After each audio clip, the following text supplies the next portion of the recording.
All right, so hello again, Harbor people. Hopefully, Atlanta won't interrupt us again. So, um, I want to dive into sharing briefly with you guys about a dream I had recently. It was probably like a week ago, or maybe two weeks ago. I actually didn't write it down until a couple days after.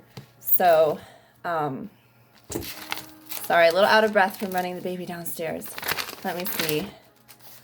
I would say I wrote it down on May 6th.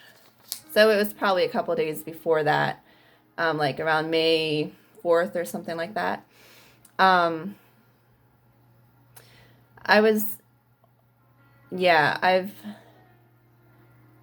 I knew it was probably a sort of profound dream when I had it, but I didn't have time to pray and think about the meaning until a couple days later. So, just to preface this before I dive into talking about the dream, um, one of the things I feel God has been laying on my heart is flipping back in my journal here a couple weeks, to be focused on improving our spiritual vision right now. This theme of spiritual vision, I think that it closely connects with the idea that Chad and Monica talked about in their last video of, needing to wake up and be alert right now. So I think it partners closely with that because, like the waking up happens first. Like first we have to be willing to wake up. And then once we're awake, we need to be willing to really see what's happening around us. So it is closely connected. Anyway, so I'll just read a couple quotes here, and some of them are Bible verses and also some quotes from a book called God Space, which I've been reading as part of an EMM training module. So about improving our spiritual vision, Luke 11:34, your eye is the lamp of your body. When your eyes are good, your whole body is full of light. But when they are bad, your body is full of darkness. And these are a couple of quotes from God's Space. How we see others in our world is a strong indicator of our spiritual vision. Insight is gained one revelation at a time by allowing the light of God's word to penetrate the darkness of our hearts. And then this one is from Streams in the Desert, a devotional book that I have on April 21st. God is the God of limitless resources. The only limits come from us. Our requests, our thoughts, and our prayers are too small, and our expectations are too low. God is trying to raise our vision to a higher level and calling us to have greater expectations. And one more.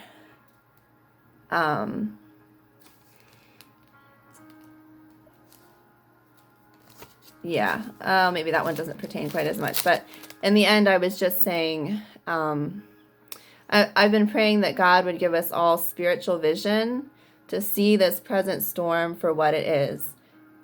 Praying basically, God, grant us spiritual insights so that we might rise above the clamor of daily news and our trials and frustrations and meet the enemy head on.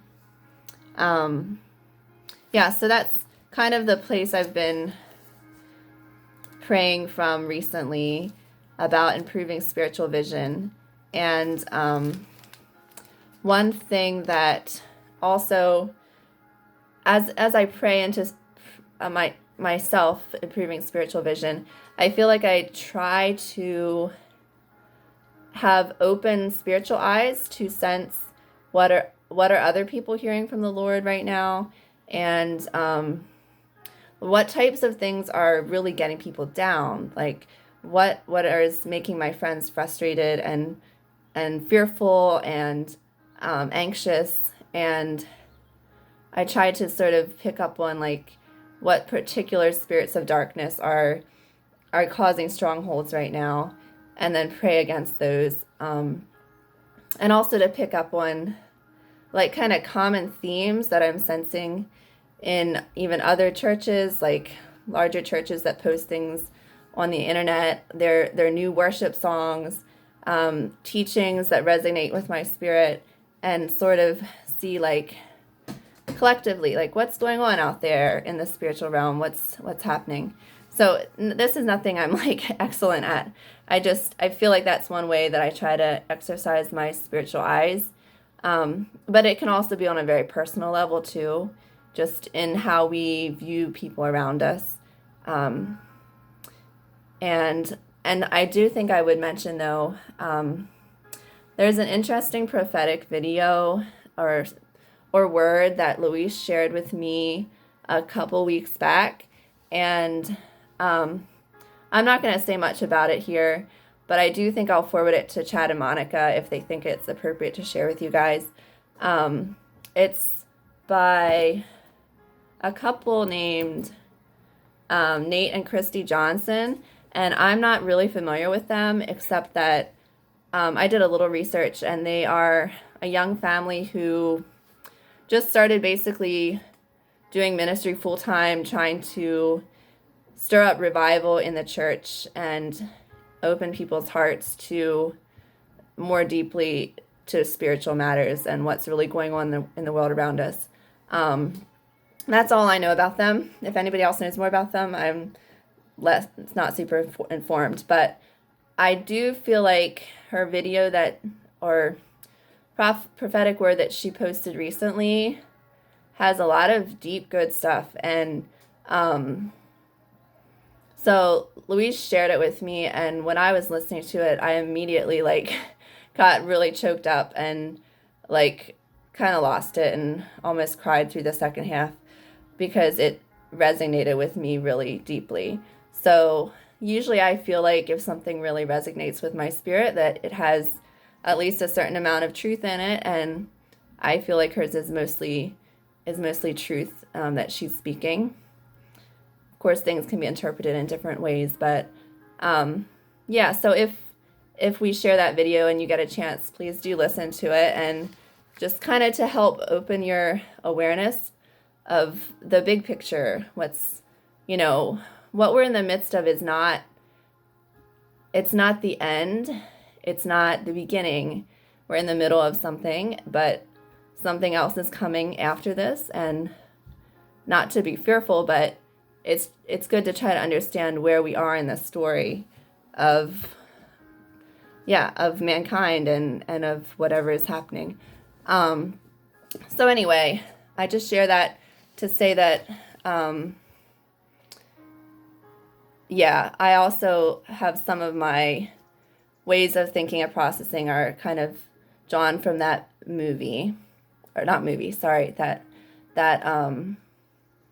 that prophetic word, that YouTube video. So I will go on here to share the dream that I had, and I am sometimes able to get some symbolism and interpretation out of dreams that I have. There's often things that are more clear to me and other things that are less clear. So I'm just going to present at the end the symbolism that seemed clear to me.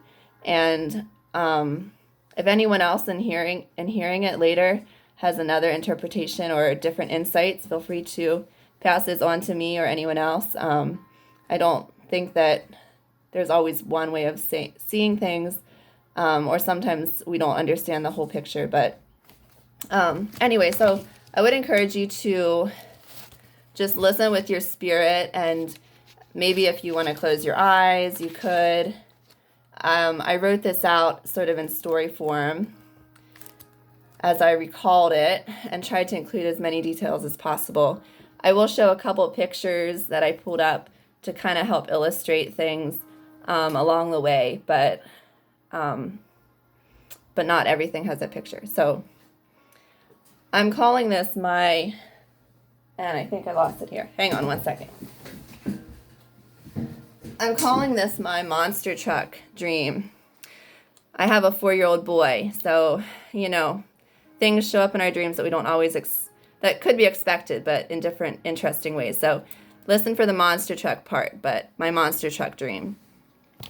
All right, so jumping in, this is the first part I remember. If you just kind of listen and soak in a little bit. Chaos abounds in the city. Upheaval and turmoil. We are at war. These are the things I was feeling and sensing in my dream. I'm with my family in a small car that is driving through the city. Another man seems to be driving the car. I assume at first he is pretty unimportant, like a taxi driver. But perhaps his role is more significant than I know. I don't remember the details of our drive through the city, only that it is very chaotic and a bit terrifying, and it feels like we are fleeing disaster. It plays out a lot like a driving video game. If any of you have watched or played a game like this, where you're driving a vehicle, we are racing through the streets with lots of close calls, avoiding collisions, but we seem to have a pretty good driver who knows what he's doing. Finally, we leave the chaos of the city and we race out into the open desert on a dirt road. And I'll just pick up one picture here real quick. Okay, maybe I can't actually do that. Never mind. I can't turn the camera around right now. I thought I could. So just imagine a pretty desolate place. As soon as we leave the city, it feels desolate. There's a desert and a dirt road, and we're racing alongside of a river on the left. For a moment, it feels like we have left the danger behind as we speed alongside of a river, heading towards a huge bridge. And this bridge reminded me a little bit of a picture I took in Phnom Penh of a huge bridge that was kind of in the middle of nowhere. We can see the bridge up ahead.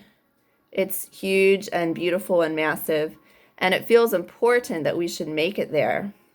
But suddenly, out of nowhere, a huge herd of monster trucks comes barreling towards us out of nowhere. So here's where the monster trucks come in. And in case you don't have a 4-year-old boy and you don't know much about monster trucks, their wheels are usually bigger than a little car. So here's the monster truck, and the car is like little teeny tiny thing down here. And there's a whole bunch of them barreling towards us. It's as if we are suddenly driving the wrong way in a massive monster truck race. They are so huge, and one wheel could easily crush our small car. My instant thought is this: we aren't going to make it. This is how we die, here and now, crushed by monster trucks. But somehow, miraculously, we do make it through to the other side of the herd. And I do believe we took a few hits on the way through. So we weren't crushed, we didn't die. But we definitely got a few bumps, and we might have even flipped a time or two. Again, not too much unlike driving a car in a racing game. Our little car seemed to be more indestructible than it first appeared. And it could also be that the driver knew a trick or two. I think I might have actually had my eyes closed in the dream during the monster truck part. The rest of the dream is a little less clear to me. I know we made it to the bridge and drove across, and that when we made it to the bridge and drove across, it felt like a victory. On the other side, there was another city, but I remember thinking when I woke up that I had the impression the two cities were at war with each other. They weren't actively firing guns or dropping bombs that I could see, yet there was definitely some kind of commotion and activity in the air, and especially around the bridge, as if some sort of force didn't want us to get across the bridge to the new city. When we reached the other side of the bridge and entered the second city, it felt different than the first city. This second city was less chaotic. It was still full of life and people, but it felt orderly and safe.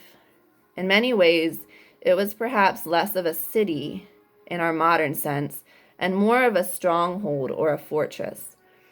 Once inside, there was a sense of peace and structure and routine, almost, can I say, almost like a monastery or some kind of communal living environment. We were supposedly, in my dream, there to drop Luis off for work. So we did drop him off at a room in a big building with many rooms and floors. I think he was teaching a class. I also had the kids with me, and the driver was still with me. The driver was with me, stayed by my side the whole time. We also walked by a room, and Monica Neufeld was in the room teaching a group of children. I stopped to say hi and gave her a big hug. And I told her, here you go, Monica. I said, you're still doing this. Good work. Thumbs up. And I was very impressed. In the next room, I saw a group of people waiting for a class to start, it seemed. And a few of the people, I won't say any names, were friends of mine that I know and love and haven't seen in person for a while. So I stopped to give them hugs and say hi. And the kids were both around and it was chaotic. So I knew I needed to go soon and pick up Luis again. So I think I said goodbye to them, and it seemed that we had to go back to get Luis, and the driver was going to take us back to the first city. It also seemed that some people got to stay here in this new city, but we couldn't stay permanently. We were supposed to go back again to the first city. So I don't understand completely that end part. But here's some of the symbolism that I do think I got out of the dream for sure when I had time to think about it. So we have two cities. Of the first city that's very chaotic and turbulent and clearly feels like we're at war. And the second city that's supposedly at war with the first city, but it feels a lot more peaceful and structured. So it seems to me that the first city represents the physical earthly realm that we're living in, and kind of just the place of chaos that we are all in here on earth. And the second city seems to represent maybe, I don't know, the city of the saints here on earth. I don't know if it's actually a physical place, so it's more of a spiritual city, I would say. Sort of like the bride of Christ or the church. Maybe the city is the church, or maybe it's more of a spiritual gathering of the church or something like that. It's definitely more of a spiritual place, I would say. And so then we have the taxi driver. Oh, here, let me not move on to that quite yet. So coming back to the first and second city, they were supposedly at war. And so I think I just want to point out that the spiritual city was at war with the physical city, or there's some kind of tension there, you know. There's definitely a spiritual war going on, and we don't always understand how it works completely. The taxi driver in the dream, I didn't even pick up at this at all at first until I kept feeling like having the sense that Luis and I, neither one of us were driving the vehicle we were in. And then as I reflected that the driver stayed with me specifically, like the whole dream, and also that the driver was probably responsible for getting us safely through all those crazy like obstacles in the city, and then also out in the desert, the monster trucks. So it was pretty obvious when I stopped and thought about it. I was like, whoa, like I guess that was the Holy Spirit, or like Jesus dwelling with us. Like, as long as we let him be the driver, you know, we ultimately came away safe. And not that we completely avoided hurt, or I don't want to say, we didn't completely avoid confrontation with the enemy, with the monster trucks or whatever. We didn't quite, we got bumps along the way, but in the end, we came through it. Yeah, and then the monster trucks are an interesting part. My first thought was pretty much that they just represent the COVID-19 pandemic as a threat in and of itself, but on reflecting deeper, I think they might actually represent some new, stronger threat that would possibly come in the future. There's a sense that in the city it was chaotic and we were trying to leave the city and get out. And I almost wondered if the city atmosphere there was more, what represented the pandemic, and that after we got out of it and we thought we were safe, that was when the monster trucks came. So anyway, that's kind of, I don't really have any specific interpretation for that, only just that whatever comes our way, whether that's indicating something now or in the future, Jesus Christ is our driver. If we let him sit in the driver's seat and surrender our everyday and our lives to him and our times to him, that ultimately that's what matters, that we let him drive. And anyway, a few other things that I'll mention here. The bridge in the dream, not quite positive about this, but it does seem to be a crucial place of transition, to represent a way or a place that allows us to transition into the spiritual realm, or maybe into a place of greater spiritual vision. So one thing I just want to mention quickly, which won't make a lot of sense unless you watch the other video, but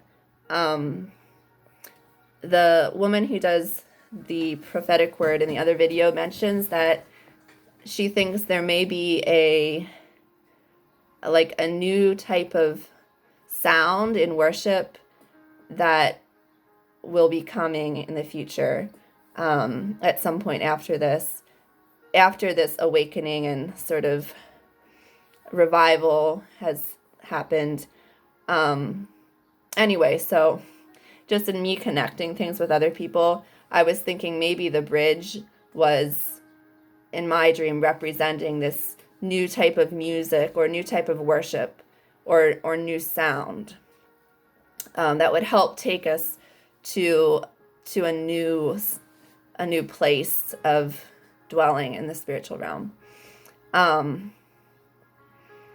Anyway, and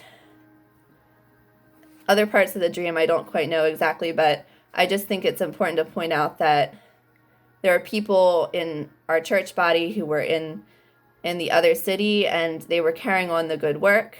Monica in particular was represented, but I don't know why exactly. Probably just because I keep seeing you on the Sunday morning things like every Sunday. And so we're all called to be there carrying on the good work in a sense.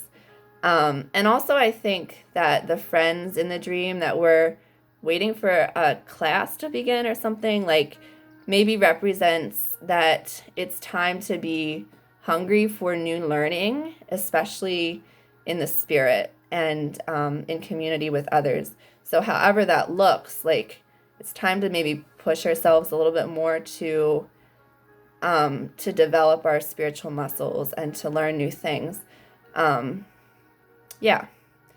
So that's just some interesting stuff, and I don't usually share stuff with people this broadly, so hopefully no judgment on the elements of my crazy dreams and monster trucks and whatnot. But I have had sort of a history of God sometimes speaking to me in dreams. And yeah, there's actually a couple dreams I had a number of years ago about floods, and they all came pretty close together. It was like over a month or two that I had a bunch of dreams about floods. And without going into a lot of detail now, kind of pondering back and feeling like maybe those dreams were prophetic about this time specifically and some of the things we're going through. So yeah, always good to look back and reflect. And thank you guys for listening, and feel free to message me or message others with comments or questions. And I love you all, and I hope you have a great rest of the week. One day at a time with Jesus. Thank you.